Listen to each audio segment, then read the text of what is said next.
Merhaba hevalno. Humbi haratın, sersaran, çerçevanatın.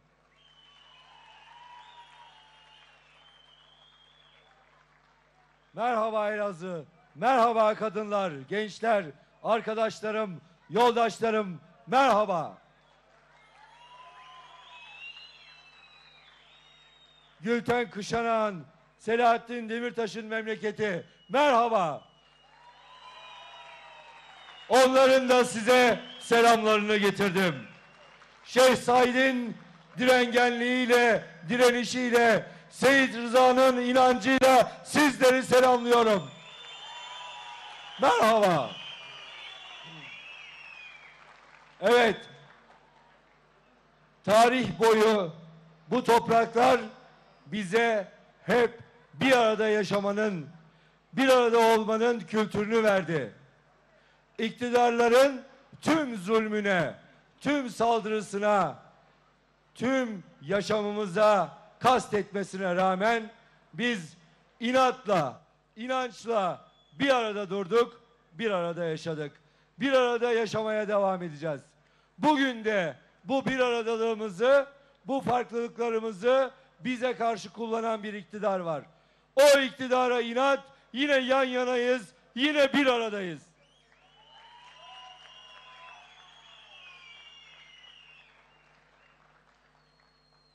Bu ülkenin kadim halkları, bu ülkenin farklı inançları bir arada bir demokratik cumhuriyet var etmeye çalışıyor. Uzun yıllar boyunca bu coğrafyayı bir katliam coğrafyasına çevirmiş bir iktidar anlayışından kurtulmaya çalışıyor. Ve bunun son örneği AKP iktidarıdır. Şimdi hep birlikte AKP iktidarından kurtulma zamanı gelmiştir.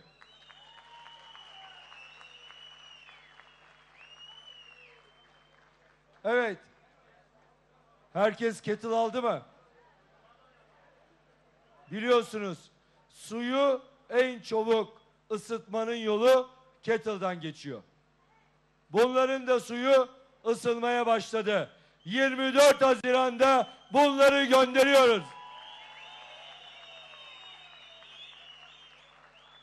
Bakın o kadar suları ısınmış ki, o kadar kafaları karışmış ki, o denli acize düşmüşler ki bir çocuk kettle resmi çizdi diye 13 yaşındaki bir çocuğu gözaltına alacak kadar acize düşmüş bunlar, acize.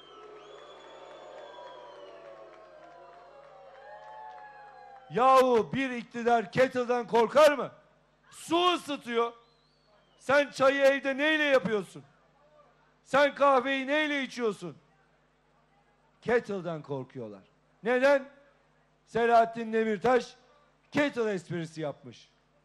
Selahattin Demirtaş'ın söylediği söze bu kadar kulak veriyorsan onu özgür bırak, meydanlarda konuşsun, sen de git dinle.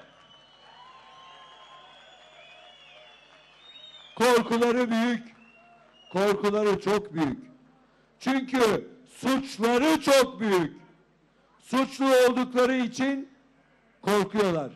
Korktukları için de her gün daha fazla şiddet, daha fazla saldırı, daha fazla zulüm.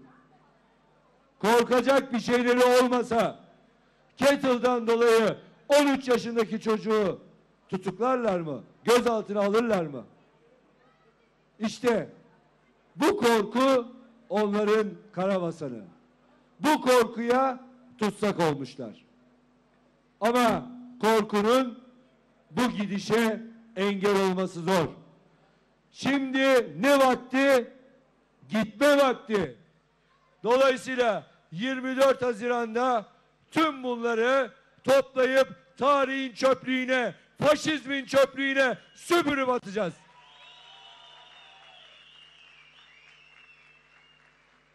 Sevgili arkadaşlarım, bugün 7 Haziran. 3 yıl önce bugün Türkiye'de herkes sandığına sahip çıktı. Gitti, oyunu kullandı, iradesine, geleceğine sahip çıktı. Ve AKP iktidarını, 13 yıllık AKP iktidarını indirdi. Buna karşılık 7 Haziran'a giderken yaptıkları oyunlar, 7 Haziran'dan sonra bunu hazmedememe halleri bu ülkeyi yeniden bir savaşa sürükledi. Katliamlara sürükledi. İnsanların yerinden, yurdundan edilmesine neden oldu. Bakın, hafızamız hala canlı. Ceylanpınar'da 2 polisi katlettiler. Dönemin başbakanı koşa koşa televizyona çıktı, Davutoğlu. Savaş ilan etti, savaş. Daha olay yeri inceleme, o polislerin, o ölen polislerin yanına gitmeden Davutoğlu bu ülkeye savaş ilan etti. Bu ülkeyi savaşa sürükledi. Şimdi nerede Davutoğlu? Stratejik derinlik diye bu gemiyi götürdüler. Bu koskoca ülkeyi karaya oturttular. Suruç katliamı oldu. Yine Davutoğlu koşa koşa meydanlarda, televizyonlarda yine ağzından köpükler çıkarak savaş ilan ediyordu. Ankara katliamı oldu, aynısı. Cizre oldu, Sur oldu, aynısı. 3 yıldır bu ülkeye savaştan, zulümden, baskıdan başka bir şey vermediler. Her seferinde aynı suçlayıcı dil, her seferinde aynı nefret, her seferinde aynı zulüm. Şimdi 2018'e geldik. Yine aylardan Haziran. Yine HDP vakti geldi.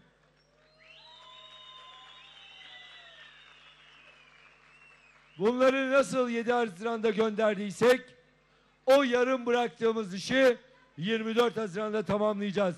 Yine bir Haziran günü bunları yine göndereceğiz. Bunu bildikleri için de yine bu halka zulüm peşindeler. Baskı peşindeler. Yine savaş senaryoları gündeme geldi. Bakın, bütün bakanlar, bütün kurmaylar, nasıl kurmaysa bunlar, tek bildikleri şey savaş. Her gün televizyonda, medyada Kandil'e girdik, 30 kilometre gittik, 35 kilometre gittik. Yok orayı alacağız, yok burayı alacağız. Aynı 7 Haziran öncesi ve sonrasındaki gibi. Yine insanların hayatıyla oynayarak, ölümlerden medet umarak, acı ekerek seçim hesabı yapıyorlar. Oradan gelecek cenazeler üzerinden seçim hesabı yapıyorlar. Bu anneler siz seçim hesabı yapın diye bu çocukları var etmedi, yetiştirmedi. Bu anneler çocuklarının düğününü görsün, onu bekliyorlar, cenazelerini değil. Çekin ellerinizi yakamızdan, çocuklarımızdan ellerinizi uzak tutun, gençlerimizden ellerinizi uzak tutun. Savaş istemiyoruz, barış istiyoruz. Bu ülkede çocuklarımızın mürvetini görmek istiyoruz. Gençlerimizin güzel günler görmesini istiyoruz. Gençlerimize tek vaat ettiğiniz şey savaş. Ama siz bu savaşın rantından yararlanarak o gencecik insanların ölümünden medet umarak servetinize servet katıyorsunuz. İktidarda kalmak için acı ekiyorsunuz. Acı eken, zulüm eken karşılığını görür. Siz de 24 Haziran'da göreceksiniz. Sizi bu iktidardan hep birlikte Türk anneleri de, Kürt anneleri de indirecek. Evet, savaşa son vermek bizim elimizde. Nasıl yaşamak istiyorsak şimdi onu tercih etmek zorundayız. Barış içinde yaşamak istiyorsak, bir arada yaşamak istiyorsak, farklılıklarımız bizim zenginliğimizse şimdi bunun kararını verme zamanıdır. 24 Haziran'da ya savaşa evet diyeceğiz ya barışa. Ya Erdoğan iktidarına evet diyeceğiz ya demokrasiye. Ya karanlığa evet diyeceğiz ya umuda. Yani tercih bizim elimizde. Geleceğimizi biz belirleyeceğiz. Biz diyoruz ki gelin barışa, gelin umuda evet deyin. Gelin HDP'ye evet deyin.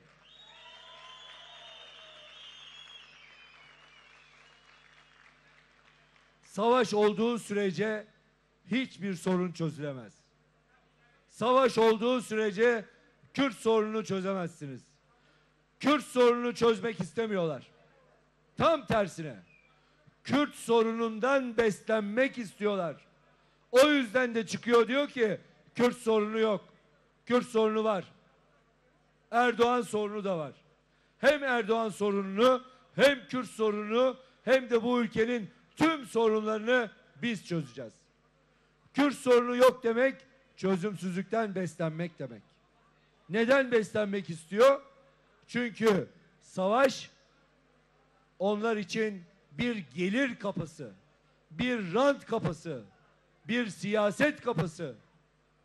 İktidarda durmak düşmanlıktan geçiyorsa o zaman Kürt'e düşmanlık yaparım, savaşı bir politikaya çeviririm, sonrasında da bu 16 yıllık iktidarıma bir 5 yıl daha eklerim. Ama artık herkes bu anlayışın, bu yalanın ne olduğunun farkında. Şimdi insanlar kararını işte geriye bakıp, çok uzağa değil, geride bıraktığımız 3 yıla bakıp kararını verecek. Bu işe hep birlikte son vereceğiz. Son vereceğiz ki bütün sorunlarımız çözülebilsin. Son vereceğiz ki işsizlik sorunu çözülebilsin. Son vereceğiz ki yoksulluk sorunu çözülebilsin. Savaş bizden uzakta değil. Savaş başkalarının katlandığı bir şey değil. Savaş tam da bizim evimizin içinde. Her yerde. Savaş olduğu sürece yoksulluk olur. Savaş olduğu sürece işsizlik olur. Bakın Elazığ'ın en büyük sorunu nedir? İşsizlik. Diyorlar ki burada Kürt sorunu yok. Var. İşte işsizlik. Burada Kürt sorunu yok diyorlar. Var. İşte tarımın sorunu. Eğer bu bütçe savaşa gitmese, bu bütçe saraya gitmese Elazığ'da hakkını alacak, işsizlik problemi çözülecek, tarım problemi çözülecek. Ama saray bir kara delik.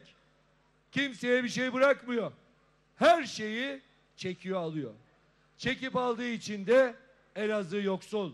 Çekip aldığı için de tarım sorunu var, işsizlik sorunu var. Yetmiyor, doymuyor. Bakın, yıllar önce ferrokromu satmışlardı. Şimdi şeker fabrikasını sattılar. Neden? Çünkü ne verirseniz verin yetmiyor. Doymuyorlar. Öyle bir iştah ki, öyle bir doyumsuz iştah ki 16 yıldır soydular, yediler, çaldılar, doymadılar. Bu iktidardan kurtulmadığımız sürece yoksulluktan kurtulamayız. Bu iktidardan kurtulmadığımız sürece yolsuzluktan kurtulamayız. İşte o yüzden yoksulluğa da, yolsuzluğa da son vermek zorundayız. Geleceğimizi, çocuklarımızın geleceğini biz kurtarabiliriz. İrademize sahip çıkarak. Farklılıklarımız bizim gücümüzse şimdi omuz omuza verelim, geleceğimize, sandığımıza sahip çıkalım. O denli yalan söylüyorlar ki çok değil. 3 gün boyunca söylediklerini yan yana koysanız 3 gün boyunca 3 farklı telden çalmış. Her gün farklı bir şey söylüyor. Ve söyledikleri hepsi yalan. Bakanları da öyle. Hele ekonomi bakanları yalanın artık doruklarındalar. Biri diyor ki enflasyon düşecek, öbürü enflasyon çıkacak. Biri diyor ki döviz düşecek, öbürü diyor çıkacak. Kimin ne dediği belli değil. İyicene bunlar dağılmış durumdalar. Çünkü o denli ekonomiyi kötü bir yere sürüklediler ki içinden çıkamıyorlar. Çıkamayınca da dönüp halka yalandan başka söyleyecek bir şeyleri kalmıyor. Bugün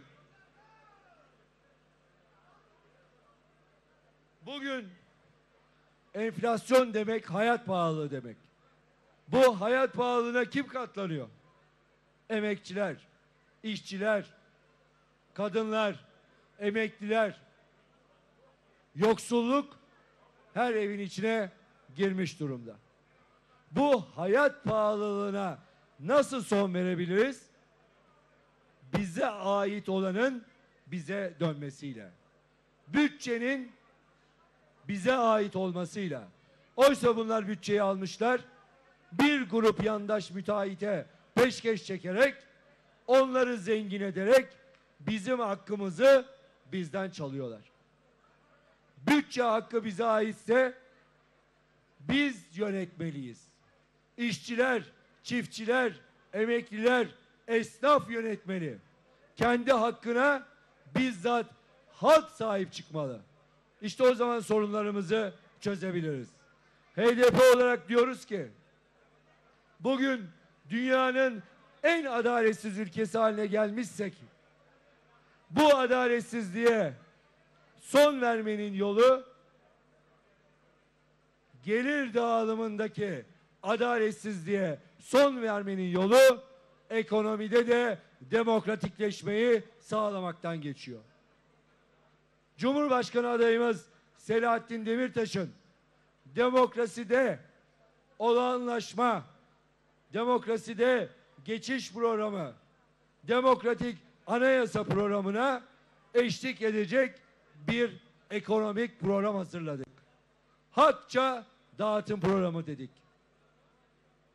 Geliri ve serveti adaletli bir şekilde vergilendirerek bize ait bütçenin bütün bu sorunları ortadan kaldıracak şekilde dağıtılması, yeniden düzenlenmesi bütün bu sorunların çözümünde ilk adımdır. Ve sonrasında bu ülkede sağlıklı yatırımları yapmak, sosyal bir büyüme problemini hayata geçirmek en önemli adımlarımızdan biri olacaktır.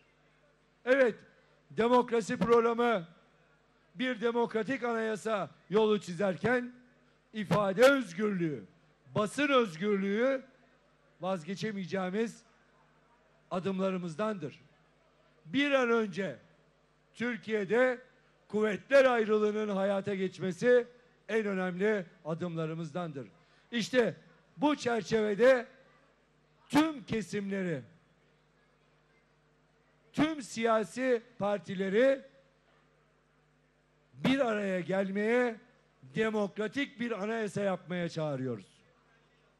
Ancak o zaman Türkiye'nin önünü açabiliriz. Ancak o zaman Türkiye demokrasi yolunda, barış yolunda yürüyebilir. Ancak o zaman bu barajı yıkabiliriz.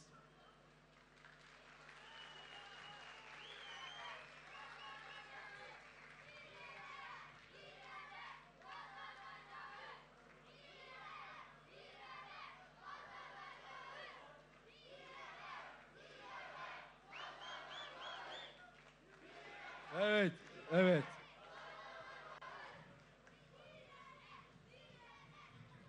bütün saldırılara, zulme, şiddete rağmen, bu savaş aklına rağmen direne direne bugünlere geldik. Direne direne 24 Haziran'da kazanacağız.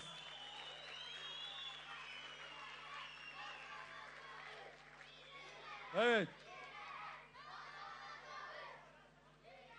Bakın bu prompter değil. Buradan okumuyorum ha. Çünkü prompterların bir kötü huyu var. Donuyor. Donunca onu okuyan da donuyor.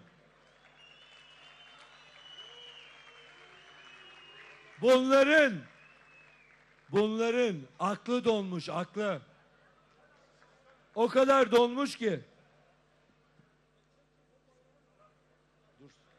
O kadar donmuş ki ne diyeceğini şaşırıyor. Panik halinde. Baktı, dondu kaldı. 1 saniye, 2 saniye, 3 saniye. Ağzından bir şey çıkamıyor. Aklı karıştı. Çünkü ya kaybedersem, bu kaygıyla yaşıyor. O zaman biz de onun kaygısına kaygı ekleyelim. Kaybedeceksin.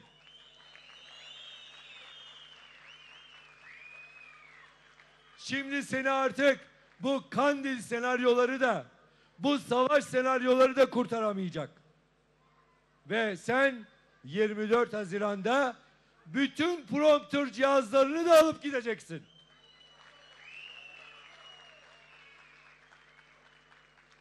Evet sevgili arkadaşlarım. Her şeyi seçim rüşveti haline getiriyorlar. Bakın, bedelli askerliği bile. Bedelli askerlik istemiş gençler. Onlara cevap veriyor. Diyor ki, Başbakanlıkta çalışan bir arkadaş var ya, geçici görevle gelmiş oraya, yakında gidiyor. Binali Yıldırım diyor ki 24 Haziran'dan sonra bedelliyi düşüneceğiz. Bedelli askerliği isteyen gençler oy versin 24 Haziran'dan sonra. Her şeyleri ticaret.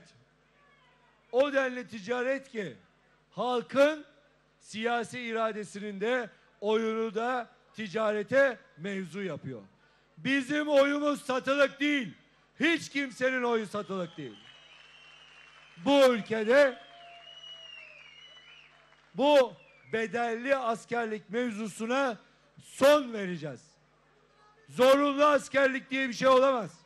Bir ülke savunma stratejisini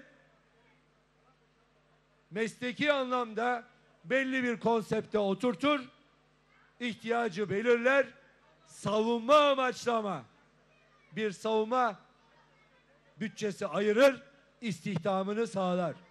Bedelli askerlik ya da başka tartışmalarla bu mevzu sürüp gidemez. Zorunlu askerliğe son vereceğiz. Vicdani ret hakkı en temel haklardan biridir çünkü. Bir savaş bütçesi değil, bir savunma bütçesi. Neden savunma bütçesi? Barış için. Savaş için değil, barış için. İşte böyle yaklaştığınız zaman bütçenin bu kadar büyük kaynağını savaşa ayırmazsınız. Eğitime, sağlığa ayırırsınız. Oysa bunlar daha çok savaşa kaynak ayırmak için şimdi